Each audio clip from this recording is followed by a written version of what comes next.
Welcome to Universal Marine Center, where excellence is not just expected, it's delivered. Your yacht deserves world-class care. Whether it's mechanical services, advanced refits, or top-tier marine solutions, our skilled professionals ensure your vessel is always in peak condition. Strategically located in Fort Lauderdale, we offer state-of-the-art facilities, expert craftsmanship, and seamless service. So you can focus on what matters most, enjoying the open water.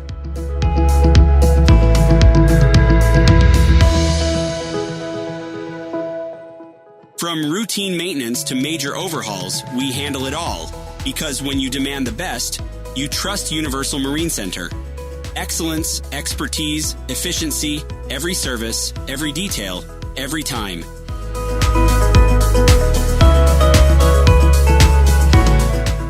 Universal Marine Center, where your yacht gets the care it deserves. Book your service today or visit our website at universalmarinecenter.com. And welcome to episode 5 of the Richest podcast, where we talk about yachting, money, investing, and life. Today, I have the honor of having a good friend of mine, Leon Oosthuizen, on the show. And before we dig in, everybody, please remember to read the disclaimer. This show should not be mistaken as financial advice. This is purely informative and educational. With that being said, let's dig in. Welcome, Leon. Good afternoon out of South Africa. How's it, Charl, bro? Thanks for having me. Of course, it's been a long time coming. I think we're both avid podcast bros, and I'm glad we could make this work. Yeah, I quite like that disclaimer because I'm pretty sure it's the first thing I told you when you asked for my financial advice. I said, I'm not a financial advisor. This is what I know. Use it if you wish, basically. Yeah, no, I think sometimes the school of hard knocks teaches you more than certain degrees can, just my personal opinion. But yeah, let's dig in. For those who don't know you, please tell us who you are, how you got into yachting, and what are you busy with now? So, yeah, Leon Oosthuizen is the name they gave me at birth. Spent about roughly 2013 started, so about 9 years up until back end of 2021 on the super yachts. Started off as a day worker, as most boys on deck would, and worked my way up the ranks. And yeah, walked the whole journey, partied too much, made bad investment decisions, made good investment decisions, lost money, made money, and then yeah, retired from the shiny boats, hanged up my chamois end of 2021, and then been in Cape Town ever since, in a few ventures, mostly instructing RWA, MCA, maritime qualifications, obviously my TPIC consulting company that you know of, where I try and assist yachties with, purchasing a good property that's going to grow and make financial sense for them in Cape Town or Western Cape. Got my charity initiative, the Toebean Therapy Initiative, and I manage my own properties, obviously, that I still own out in Hermanus. Amazing. Well, I would like to dissect each of those over the course of this episode, and also would like to touch on another passion we share, which is not yachting or money relevant, but endurance sports. You and I have an exciting adventure coming up with a very inspiring fellow yachty, and we'll also touch on that in this show. But first things first, let's get into the nuts and bolts of money psychology within yachting. You obviously spending near a decade at sea, and also mentioning very candidly that you made your own fair mistakes, partied too much, etc., etc. What do you think we can do to improve the general money psychology, money hygiene, and then just the lack of financial literacy amongst yachties?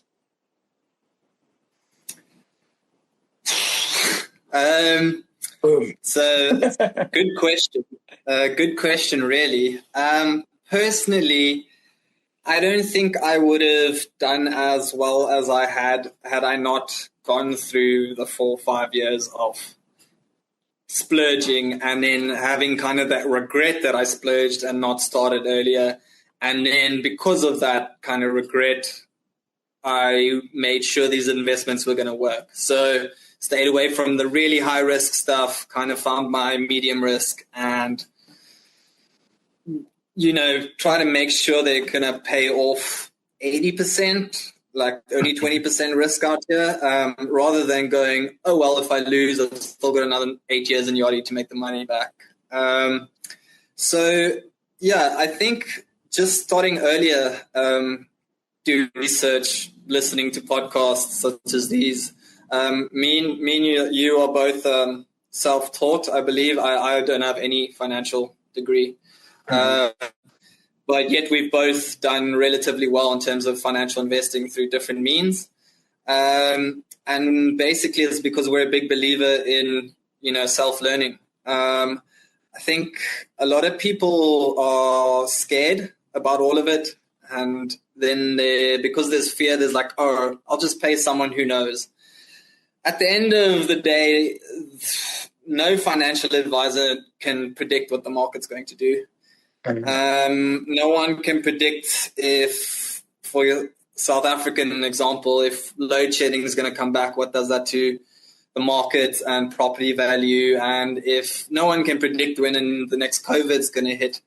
So at the end of the day, it's just to eliminate the fear of investing, because it's always like you hear stories of people losing money and all that. And of course, that's a risk, but also it's something you can manage. So basically start researching, start listening to podcasts, start asking people who have done something you'd like to achieve. So if you want a property portfolio in Cape Town, speak to someone with a property portfolio in Cape Town. It's kind of simple, but I do get the fear. I was very scared approaching a bank and asking for a mortgage, and I remember the nerves with all of it, and will they give me the money and all of that. But there's answers out there, and you don't have to, you know, pay someone an arm and a leg to get the information, especially in the world we live in. 99% of it's online anyway. Yeah, you're completely right. And I really resonate with something you said there about the first time it being pretty petrifying. And I remember you assisted me from A to Z with my first apartment purchase in Cape Town.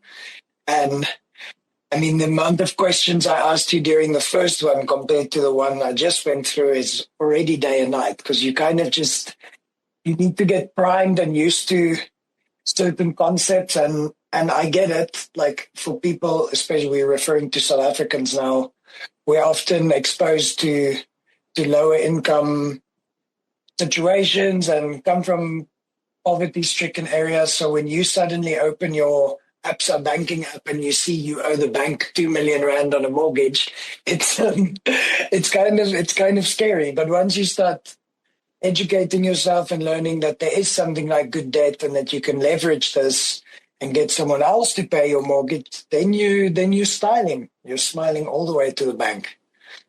And tell me, Leon, how did you find the transition out of yachting onto land for those yachties that are contemplating hanging up the proverbial chamois? It's hard. I didn't retire once. I think I retired about 3 times. It's hard simply because of the finances available. There is zero responsibility available. That there is. The zero expenses. It's just hard to walk away from it. A lot of people can't walk away from it purely because of their spending habits. So they spend about 3,000 euros a month. So, well, you're not going to come to South Africa and make that unless you're highly qualified. And I'm assuming if you're in yachting, it's because you aren't highly qualified to earn that kind of money in a career landside. So, it's been hard. You really have to find a reason to be off the boat. Otherwise, you'll go back. What I mean by that is find what makes you happy.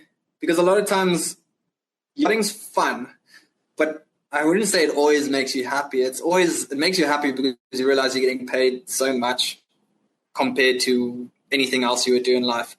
But at a certain point, also money plays a certain role in your life and other factors play another role. So make sure you're leaving it for something else, basically. So make sure you're going and then there's something else that you want to pursue that sets your soul on fire, or a dream or a goal or whatever. Something, another calling that makes you more happier than currently where you are. And then ignore the money, because you're not going to make as much money on land. You are going to have to pay rent. You are going to pay all these things. You are going to have to buy your own shampoo and food and all that. Make peace with it, because that's not the point. The point is I've chosen this other thing. It makes me get up in the morning going, I want to do this. And then grow it. Don't stay static, because as soon as something maybe fails landside, you go, that's it, I tried, and then back to the boats. So you have to stay committed to it, because it's not going to be easy to, for example, if you're trying to start a business, there's going to be a lot of setbacks, and you might flunk it the first year. But the second year, the third year, the lucky part is you should have some capital to, keep you above water for a while if you've done any yachting for a certain period of time. So you've bought yourself that time, essentially. So then go through that time, go through the hard time, commit to it, stay committed. And with anything in life, the more effort that's put in, the harder you work, et cetera, it gets rewarded at the end of the day. It's kind of like the rule of life, isn't it? Oh, not always, but generally. Basically find something that you really want to do. Don't go, I'm just bored of yachting and I want to do something else. You got to have something that really makes you want to not go back to kind of the carefree life you have on the boats. That's so important. And I think that's where the golden handcuffs term comes from, because people aren't working with the end in mind, and a very select few actually do end up doing this career for a long, long time. And those that do, yes, you might be smiling in your bank, but your personal life and the balance in all other departments tend to take the hit. And then there's obviously a bunch of asset classes one can choose to invest in. There's a lot of avenues to explore if you do want to exit yachting. Why did you decide on short-term rental market predominantly? So I'm in the fortunate position that I come from a very small town in South Africa called Hermanus. It's arguably the busiest tourist town in South Africa, I think, if I look at pure numbers. So for me, it just made sense to go out there where I knew I was going to have the foot traffic to do short-term rental compared to long-term tenants. You could do long-term tenants there because that's also a really scarce market just to stay out in Hermanus. There just isn't property available and the town's only so big. So I just knew because of the foot traffic that I would hopefully succeed. I was also hoping. I didn't know too much initially about the algorithms with Airbnb, Booking.com, all the different platforms, maximize them, how to maximize marketing. All of this was trial and error. So where I am now, I'm highly qualified. I think my 3 places, I looked at my 2024 occupancy rates and it's at 79%. So essentially almost 80% full every month. But it took time. Basically I did research. I looked at the numbers heading to Hermanus, I looked at why people came, and it was generally for 2-3 days, spot the whales, do the wine tours, and then move on to the garden route and the other beautiful parts of the Cape. I also needed to assist my mom with a income, and obviously having her as an agent run all my short-term letting out there, it kind of was like two birds with one stone. And then, just ended up being really successful and implementing and redoing and renovating at the right time, and reshooting your photos and all the things to get higher up on the algorithms to get booked started coming into place. So essentially that's why I went with the short-term letting property profile instead of just kind of acquiring the property and then having people essentially, like you say, pay off the mortgage. It's more profitable this way, but it's a hell of a lot more work. So I got full-time 3 cleaners. My mom is my agent. You got to deal, obviously, with all the guest queries, complaints. There's a lot of email admin. And things break more often when you have people. You got, 60 people coming into a 1-bedroom apartment a month, then stuff needs more replacing and more wear and tear. So, yeah. And on that note, for yachties interested in the short-term rental market, I personally decided to pivot to long-term rentals purely for the reasons you mentioned now, for the admin in place. However, I do know that it is definitely possible. So for yachties listening to this now, with busy work schedules that are living at sea, what are some recommendations you can give them if they want to get into the short-term rental market without being located there? So there's lots of, management companies. Some better than others. Basically, it's trial and error. I have recommended, I think initially when you were thinking about it, I recommended a few this side, and I said it's your call. I hate telling people going, use them, purely because whatever, I'll get a kickback or whatever if I'm not personally using them. So I think there are management companies out there. A lot of them have raving reviews.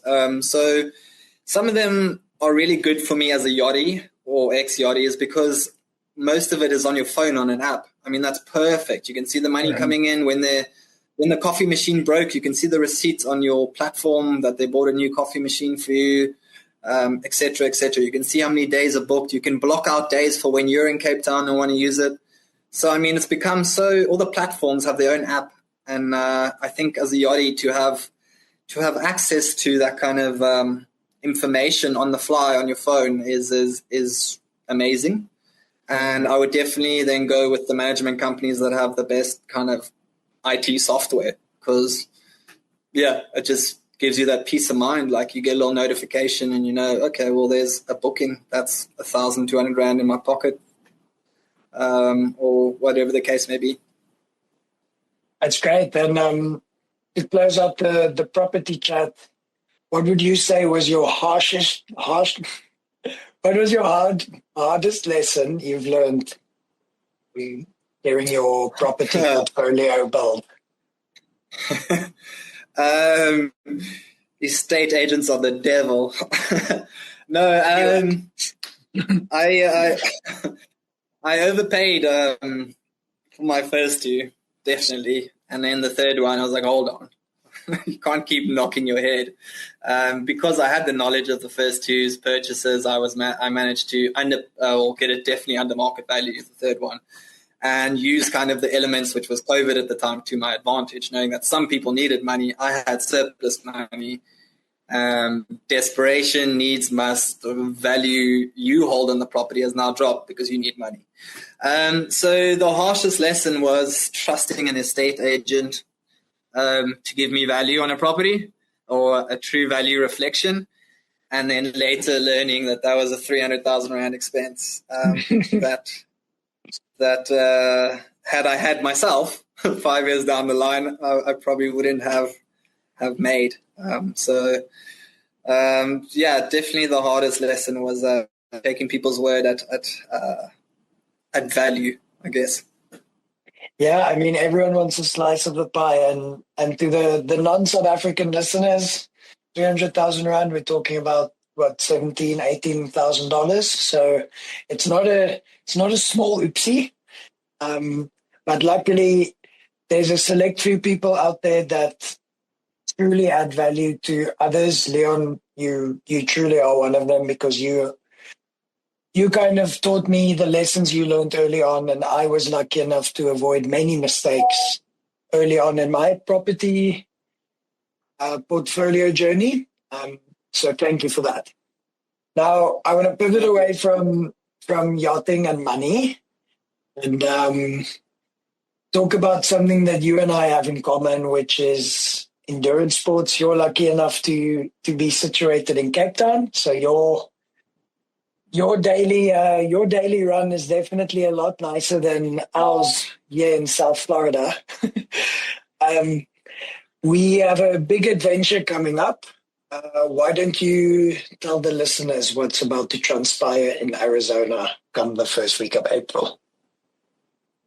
Yeah, so obviously, I mean, you are partaking in Helgi Olafson's 300-mile ultra going through the Sonoran Desert. We'll be pacing him and assisting him on that massive venture to get him over the finish line through some gnarly elements. Like, I've never really done any desert running. I've read up about the size of the scorpions and stuff there, so should be interesting, and fighting coyotes off and all that. So yeah, we'll be joining Helgi and running large parts of his second half of the race with him, and just trying to enjoy that experience and soak it all in and learn from someone, like what it takes to get over the finish line. For me, endurance sports came later into my life, kind of post 29, 30, and it ties in with everything in life, really. Like, life is always going to be, there's going to be shit and there's going to be tough and hard, but then how you deal with it is determined of how successful you will be. So same with a run. There's going to be parts that are just shit and hard and you want to stop. But that's life. There's days, and the more you put yourself in an example where you're uncomfortable, it's shit, it's hard, it's pain, the more that environment doesn't upset you when you find yourself in life anymore. You're like, hold on, I've been here before, I can get through this.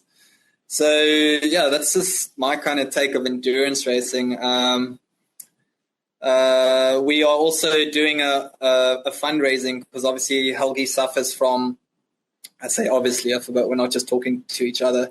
Helgi suffers from ankle spondylitis, which is a motor neuron kind of arthritis that attacks your joints. Essentially, if you don't move, your body seizes up and everything becomes really painful. So hence why he likes to move so much. Mm-hmm.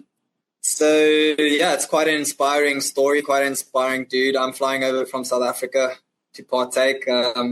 My charity initiative, Toebean's Therapy, is running a competition to help raise funds for the documentary and the Ankylosing Spondylitis Association of America. And if you guys would like to learn more, I'm sure we'll put the handles out and all that. But essentially, you can buy a mile of Helgi's 300-mile race, and then there'll be some awesome prizes up for grabs, because there'll be prize winners decided on different metrics. So, for example, his fastest mile or his slowest mile, et cetera, et cetera. So, yeah, in terms of yachting, I mean, it's me, you, Ben, and Helgi are all from the shiny boat. So it's pretty much a yachty effort. So I think if there are any yachties who'd like to know more and get involved, it's really a story about people like you just to walk around with a chamois or scrub teak and all that, doing something different and something really cool. I haven't been excited for anything like this in quite a long time. And I think it's important sometimes that things like this get done to break the stigma that's been created by certain other television programs about what the yachties actually do. Like, yes, we're busy. Yes, I work on a pretty busy charter boat, but if there's something that lights your fire, you will make time to make it work. I'm a firm believer in that, and it's a lot easier when you have someone like Algie and yourself and others to keep you accountable, and knowing that, yes, you're about to endure something pretty painful and uncomfortable. But if you can get comfortable with being uncomfortable, then all the other small things in life seem like much less of a hassle. But we did Alkie's first ultra marathon that he organized in summer of 2024 in North Carolina. It was the Capture the Flags Ultra. It was 60-kilometer race with like 3.5 kilometers elevation. And I remember after that being so sore that Ben, my deckhand, had to push me around in a wheelchair in the Charlotte airport. And so when I got back to South Florida, sitting in traffic, which used to normally really piss me off, just seemed like such an insignificant problem to have after going through a certain amount of suffering. So there's a lot to be said about the mental fortitude you gain from these events. And Toebean's therapy, you mentioned that briefly, that you guys are helping raising funds for awareness for ankylosing spondylitis. What sparked that? Why Toebean's therapy? Tell us a bit about that. So yeah, Toebean's therapy initiative, what did it stem from? So I was training quite seriously, and when you do start training quite seriously, you start making a lot of sacrifices in terms of other things in life. But then your sole focus becomes training. And when you get injured and you can't train anymore, and that was your goal, you kind of have nothing to get you up, because you kind of sacrifice everything else. So you're not pursuing anything else in life that seriously as you're pursuing this goal. And now this goal is just on pause because life happens, right? Injuries happen, is what it is. So I had to kind of go and sit and go like, well, why did I start running in the first place? Why did I start ultra running? Why did I start trail running? And it was essentially like when I adopted my rescue dog, Liam, when he was a puppy. So dogs can't run until they're fully grown, until 1. So I had to wait for him to be 1 year old before he could run with me. But then I was like, well, he's going to be able to outrun me. I need to get into shape. I need to start running. So then the year from when he was basically a puppy, I started getting really into my running and coaching and nutrition and stretching and like all the factors that go into essentially trying to be a professional athlete as an amateur. Mm-hmm. And then, I got a big injury. And once you reach like a certain fitness level and like you're busy, like on the weekend, you're doing like marathons in the mountain as training runs, and you have to start back at like running 3 kilometers at a time. It's really demotivating knowing that your body used to be able to conquer peaks for morning effort and then have a coffee there and then come back down. To now it's a struggle to basically walk up a flight of stairs. So I kind of needed my why to be stronger again. And then I realized, well, if you can run for something more than yourself, to prove things to yourself, your own ego, you kind of stay more committed to the process. And when the process seems harder and tougher and shitter, it's a lot easier to stay dedicated if you have a why that's a lot bigger than your ego. So then thought about it, and then my sister was like, well, what are you going to do? So, well, I'm trying to raise funds through doing an endurance event. I'm going to do the Cape Town Trail Marathon and try and raise funds for Oscar Zark, who is a which is the dog adoption agency I got Liam from. And then, raised 11,000 or 12,000 rand, that's like $500, $600 for them in a 6-week campaign. And felt really good while I was running. I felt really happy about why I was running. I wasn't looking at my watch. I wasn't worried about pace. I just felt strong. And when the pain came, I was able to move past it because it wasn't about me. I need to finish this race because the winners need to get chosen because I committed to doing this event. And the money's been given in accordance with me finishing it. So, basically that's where it stems from. That's a very, very good initiative, and I really look forward to see how this all unfolds. And you're right, if you select a cause that's much bigger than yourself and your own Strava stats, things just get framed a bit differently. So kudos to you, and hopefully we can really support raising funds for this upcoming venture with Helgi via Toebean. And then to close us out, I'm going to hit you with a few rapid fire questions. All right. Are you ready? Okay. One sentence of advice for aspiring property investors. Use me. Love it. No, Shameless plug. Get your paperwork in order so you can strike when the market's right. And paperwork, he's referring to, things you need for a bond, etc., etc. One thing you miss and one thing you don't miss about yachting. The food.